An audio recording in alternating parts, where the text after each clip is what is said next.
guys, welcome back to my channel, and in today's video I'm going to show you how to buy a house in 2024. Buying a house is one of the biggest decisions and investments you can make, but it can also be very confusing and stressful. And that's why today I'm going to walk you through the entire process from finding the right house to getting a mortgage and to overall closing the deal. I'll also share some tips and tricks on how to save money, avoid common mistakes, and negotiate the best price. So whether you're a first-time home buyer or looking to upgrade your current home, this video will help you achieve your dream of home ownership in 2024. So without further ado, let's get started, you guys. How can you prepare yourself for buying a house in 2024? Here are some steps to follow. Step 1 is to do your research. Before you start looking for a house, you need to know what you want and what you can afford. So make a list of your needs and wants in a house in a neighborhood and prioritize them. Visit websites like Zillow, Trulia, Redfin, and Realtor.com to get an idea of the houses for sale that meet your criteria. You can also use online calculators to estimate how much you can afford based on your income,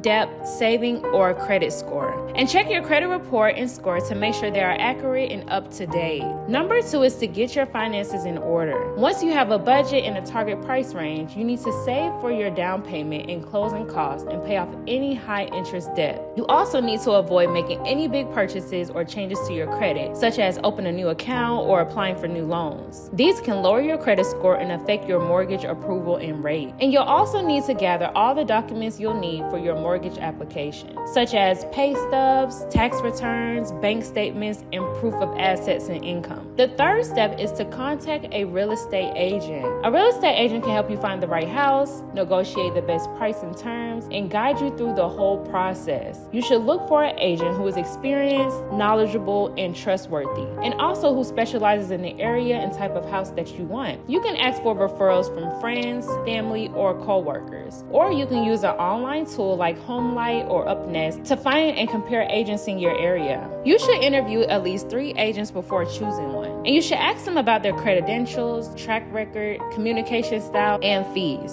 The fourth step is to get pre-approved for a mortgage. And a mortgage pre-approval is a letter from lenders that show how much money you can borrow based on your financial information and credit check. But it is not a guarantee. A mortgage pre-approval is not an approved loan. A pre-approval is just what it's called. You may or may not get the loan, but it is a strong indication of your ability to get a mortgage. A pre-approval can give you an edge over other buyers because it shows sellers that you are serious and ready to buy. And it can also help you narrow down your home search because you'll know your price limit. To get pre-approved, you need to contact a lender and provide them with your documents and information. You can compare rates and terms from different lenders online, or you can use a broker or a service like LendingTree or Credible to get multiple offers at once. It is always smart to shop around for the best mortgage rate. Don't settle for the first offer. Take your time to get a competitive rate. The next step would be to start touring homes. So once you have a pre-approval and an agent, you can start looking for your dream home. You can browse listings online, sign up for alerts, or even attend open houses. You can also ask your agent to set up private showings for the homes you like. When you tour homes, you should take notes, photos, and videos and compare them with your needs and wants list. Do proper research, compare different options, and you should also pay attention to the condition, location, and features of the home, and ask questions about the history, the maintenance, and the neighborhood. And you should be flexible and open-minded because you may not find the perfect home, but you can find a great one. A word of caution: do not bite more than you can chew. Buying a house you cannot afford or taking a bigger mortgage than you can handle is not smart. You do not have to max out your mortgage approval limit, neither do you want to be working 3 jobs to keep up with the mortgage payment. The next step would be to make an offer. So when you find a home that you love, you need to act fast and make an offer. Your offer should include the price that you're willing to pay, the amount of your down payment, the type and terms of your mortgage,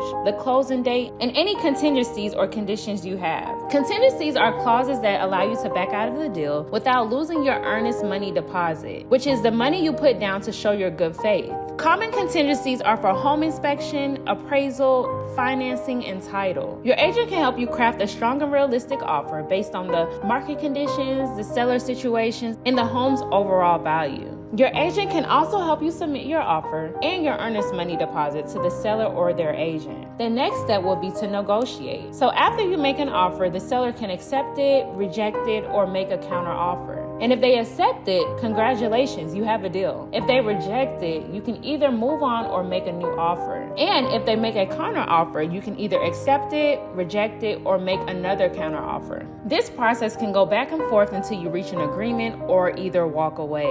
Your agent can help you negotiate the best possible outcome by communicating with the seller or their agent and advising you on what to do. You should be prepared to compromise, but also know your limits and what you are financially comfortable with. After you and the seller agree on the price and the terms of sale, you need to finalize your mortgage application and get approved for the loan. You also need to order a home inspection and a home appraisal to make sure that the property is in good condition and worth the agreed upon price. You are probably saying, Naomi, why do I need to do all that? The house looks good. Yes, it looks good, but the inspection of the house may reveal some of the defects that you may not have noticed, which can cost you money later on after the purchase. So do not skip the home inspection process. If the home inspection reveals any issues with the house, it can be addressed with the seller. Also, do not skip the appraisal as well. You see, sometimes a seller may want to sell a house for $200,000, and the appraisal may not support such a figure. So it is very necessary for the appraisals to be done. And if the appraisal comes back short, meaning the house is overvalued, then a renegotiation on the price may have to be done. I will also advise that you get a title insurance on the house that helps you in case there's any lien, easements, encumbrances, fraud, forgery, or unknown heirs. You need title insurance because a title defect could cause you to lose your property or face expensive lawsuits, because it will cover the cost of resolving any title issues that may occur after the closing of the sale. It also compensates you for any damages or losses you may suffer as a result of the defect. Once everything is settled, you'll sign the closing documents, pay the closing costs, and get the keys to your new home. And that's it, you guys. Congratulations, you will officially be a homeowner. I thank you guys for watching this video on how to buy a house in 2024. I hope you find it helpful and informative. If you have any questions or comments or concerns, please leave them in the comments down below. I love hearing from you guys. I will try to answer them as soon as possible. Don't forget to hit the like button and subscribe to my channel for more videos on real estate, finance, and lifestyle. Also, go ahead and check out some of my other videos that I think you guys may enjoy. I will leave the links to the video in the description down below. I thank you guys for watching, and I will see you guys next time.